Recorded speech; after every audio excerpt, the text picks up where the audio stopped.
आपका स्वागत है हमारे YouTube चैनल द क्लासरूम पर। तो आज हम क्लास 10 का इतिहास का चैप्टर नंबर 1 है ना, हिस्ट्री का पहला चैप्टर के बारे में आज हम लोग बात करेंगे। और बात क्या करना है, MCQ क्वेश्चन आज हम बताने वाले हैं। टोटल 20 क्वेश्चन बताएंगे, ठीक है, और वो भी इम्पोर्टेंट क्वेश्चन पहला चैप्टर से ही, ये नहीं कि कहीं कहीं से बताएंगे, नहीं, टोटल 20 क्वेश्चन बताएंगे, चैप्टर नंबर 1 से बताएंगे, ठीक है। और आप लोग इस चैनल को अभी तक सब्सक्राइब नहीं किए तो सब्सक्राइब कर दीजिए, क्योंकि ये चैनल जो अभी बच्चे 10th में गए हैं उन लोगों के लिए ये चैनल बहुत ही इम्पोर्टेंट होने वाला है, बहुत ही महत्वपूर्ण होने वाला है, क्योंकि इस पर हर सब्जेक्ट का आपको मिलेगा, मैथ्स, हिंदी, इंग्लिश, ठीक है, हिस्ट्री, साइंस, सब चीज़ का मिलेगा, ठीक है। तो चैनल को जल्दी से सब्सक्राइब कर दीजिए। और आप लोग को सिर्फ क्वेश्चन आंसर नहीं, हम इंग्लिश का हो जाए या फिर हिंदी का हो या फिर और भी सब्जेक्ट का जैसे जैसे वीडियो बनाएंगे तो आप लोग को डिस्क्राइब कर देंगे, मतलब पूरा हम क्या बोले कि किताब का आपको पूरा नॉलेज हम देंगे इस वीडियो इस चैनल पर, है ना। आप लोग को जो इंग्लिश का कुछ बुक का जो स्टोरी है आप लोग को वो हम सिर्फ बोल कर बताएंगे, और आप लोग को क्या हो जाएगा, वो स्टोरी आप लोग को माइंड में बैठ जाएगा।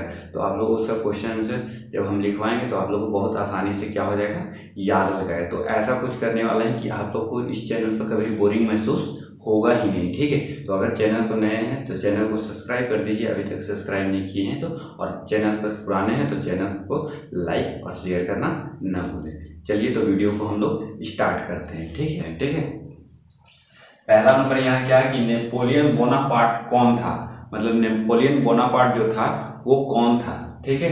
तो कहाँ का राजा था, सम्राट था, कहाँ का था, तो क्या है, फ्रांस का वो सम्राट था। तो नेपोलियन बोनापार्ट जो था वो कहाँ का सम्राट था, तो फ्रांस का सम्राट था, ठीक है। तो आप लोग को ये वीडियो आप लोग खेलते खेलते बैठे बैठे, है ना, बोरिंग हो रहा है तो आप लोग ये वीडियो देख सकते हैं, उससे आप लोग को याद हो जाएगा। पढ़ाई खेल खेल में ही क्या हो जाएगा, ये सब ऑब्जेक्टिव आप लोग का दिमाग में घुस जाएगा, है ना। क्योंकि बहुत सारी चीज़ें क्या होती है कि पढ़ने से नहीं, सिर्फ देखने या सुनने से ही याद हो जाता है। तो आप लोग सिर्फ सुनिएगा तो उससे भी क्या हो जाएगा, आप लोग के दिमाग में बैठ जाएगा, ठीक है, और आप लोग एग्जाम में अच्छा कर सकते हैं, ठीक है।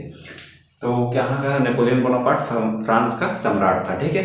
नंबर 2 में क्या है कि फ्रांस की क्रांति का अग्रदूत किसे कहा जाता है, फ्रांस की जो क्रांति हुआ था तो उसका अग्रदूत किसे कहा जाता था, रूसो को कहा जाता है। किसको कहा जाता है, रूसो को, ठीक है। अगला नंबर है कि जोसेफी मेस्नी का जन्म कब और कहाँ हुआ था। जोसेफी मेस्नी जो थे तो उनका जन्म कब हुआ था और कहाँ, कौन से देश में हुआ था, है ना। तो 1807 ईस्वी में जोसेफी मेस्नी का जन्म 1807 ईस्वी में हुआ था और जेनेवा शहर में हुआ था, ठीक है। अगला नंबर क्या है कि सामाजिक उपबंध नामक पुस्तक के लेखक कौन थे। सामाजिक उपबंध नामक जो पुस्तक लिखा गया तो उसके लेखक कौन थे, तो उसके लेखक थे रूसो, ठीक है। उसका लेखक का नाम क्या था, तो रूसो था, ठीक है। अगला नंबर क्या है, कैरोल कुर्पिस्की कौन था। कैरोल कुर्पिस्की कौन था, वो तो वो पोलिश राष्ट्रवादी था, एक वो कौन था, राष्ट्रवादी, ठीक है, पोलिश राष्ट्रवादी। नेक्स्ट नंबर है कि फ्रेडरिक, यहाँ आप लोग देख सकते हैं, फ्रेडरिक सारियू कौन थे या कौन था, है ना। फ्रेडरिक सारियू कौन था, तो फ्रेडरिक सारियू जो था वो फ्रांसीसी चित्रकार था, मतलब एक चित्रकार था। कहाँ का चित्रकार था, तो फ्रांस का चित्रकार था, ठीक है, फ्रेडरिक सारियू। आप लोग याद कर सकते हैं, फ्रेड फ्रांस, ठीक है। ये तो कुछ आप लोग दिमाग से, अपने दिमाग से लॉजिक लगाना है तो आप लोग को याद करने में ज़्यादा आसानी होगा, ठीक है। 7वां नंबर क्या है कि किसी राष्ट्र की सामूहिक पहचान को क्या कहते हैं। किसी राष्ट्र की सामूहिक, जब लोग एक साथ मिल जाते हैं तो उसको क्या कहा जाता है, तो राष्ट्रवाद कहा जाएगा। वो तो बहुत आसान है, तो राष्ट्र से क्या आ गया, राष्ट्रवाद, ठीक है। याद करने में ऐसे ही कुछ ट्रिक लगाइएगा तो आप लोग को दिमाग में बैठ जाएगा। देखते देखते वीडियो क्या हो जाएगा, आधा क्वेश्चन आप लोग को याद हो जाएगा, तो एग्जाम में बहुत हेल्प करने वाला है सब, ठीक है। अगला क्या है कि जर्मन राष्ट्र के लिए कौन महिला रूपक बनी, मतलब कौन महिला पहचान बनी, तो कौन बनी, जर्मेनिया महिला जो थी वो जर्मन की रूपक बनी, ठीक है। अगला 9वां नंबर क्या है कि प्रशा का ऑस्ट्रिया के साथ किस संधि के द्वारा युद्ध विराम हुआ। मतलब प्रसा का ऑस्ट्रेलिया के साथ जो युद्ध विराम हुआ, मतलब युद्ध को जब रोका गया तो वो किस कारण से रुका, तो वियना की संधि के कारण, वियना की संधि, ठीक है, याद रखेगा। अगला नंबर है कि इटली का एकीकरण कब पूरा हुआ। इटली का जो एकीकरण था वो कब पूरा हुआ, तो वो हुआ 1871 ईस्वी में, ठीक है, 1871 ईस्वी में। लॉजिक क्या लगा सकते हैं आप लोग कि 1817 याद कर सकते हैं, क्या कर सकते हैं 1817, और 17 को उल्टा कर देना है तो 71 हो जाएगा, ठीक है। तो ये सब थोड़ा थोड़ा लॉजिक लगाइएगा तो आप लोग को याद रहेगा। तो इटली का एकीकरण कब हुआ, 1817, याद रखिएगा 1817, 17 को क्या कर देना है, उल्टा कर देना है तो 71 बन जाएगा, तो 1871 ईस्वी में, ठीक है। तो ऐसे ही ट्रिक के लिए बने रहिए वीडियो में, और चैनल को जल्दी से जल्दी क्या कर दीजिए, सब्सक्राइब कर दीजिए अगर अभी तक चैनल को सब्सक्राइब नहीं किए हैं तो। अगला 11वां नंबर है। 11वां नंबर क्या बोल रहा है कि बैंक ऑफ फ्रांस की स्थापना किसने की थी, मतलब फ्रांस में जो बैंक की स्थापना की थी, तो बैंक ऑफ फ्रांस की स्थापना किया गया था, तो उसमें उसकी स्थापना कौन किए थे, तो Napoleon Bonaparte, Napoleon Bonaparte bank of France की स्थापना किए थे। अगला 12वां नंबर क्या है कि गैरीबॉल्डी कहाँ का निवासी था। गैरीबॉल्डी जो थे वो कहाँ के निवासी थे, तो सार्डिनिया, सार्डिनिया, ठीक है, तो सार्डिनिया के वो निवासी थे, है ना। अगला नंबर है कि मार्सिले देश की राष्ट्रभक्ति का गीत क्या है ना।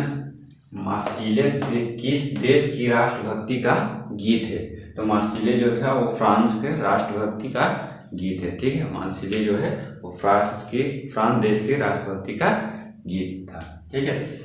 रक्त एवं लौ की नीति का अवलंबन किसने किया, तो वो बिस्मार्क ने किया था, है ना, बिस्मार्क।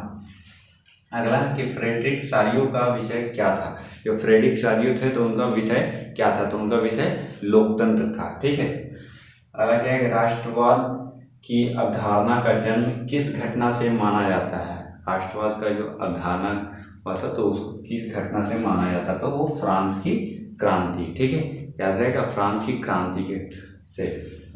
ऑस्ट्रेलिया के साथ प्रसा का युद्ध कब हुआ, जो ऑस्ट्रेलिया नहीं, ठीक है, ये ध्यान रहेगा कि ऑस्ट्रेलिया और ऑस्ट्रिया दोनों दो देश है, ठीक है।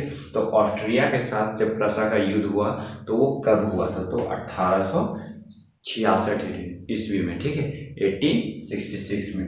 मतदान के अधिकार को क्या कहा जाता है, मतदान के जब अधिकार दिया जाता है तो उसको क्या किया जाता है, तो मताधिकार कहा जाता है। वो तो कितना इजी है, आसान है ना।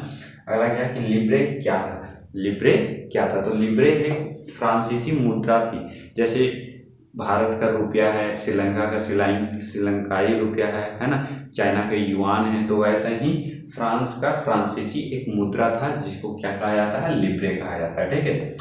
अगला नंबर है कि पहले तुम मनुष्य हो उसके बाद किसी देश के नागरिक या अन्य कुछ, यह कथन किसने दिया था, है ना, यह कथन किसका है, तो ये रूसो ने दिया था, रूसो का कथन था ये, ठीक है, कि पहले तुम क्या हो, एक मनुष्य हो, उसके बाद किसी देश के नागरिक या अन्य कुछ हो, ठीक है। तो ये टोटल 20, इस वीडियो में आप लोग को टोटल 20 ऑब्जेक्टिव क्वेश्चन आप लोग को हम लिखवाए हैं ना, तो ये 20 में सभी इम्पोर्टेंट ही हैं। आगे भी और वीडियो आप लोग को जो मिलता रहेगा, है ना, तो उसमें सब इम्पोर्टेंट क्वेश्चन रहेगा।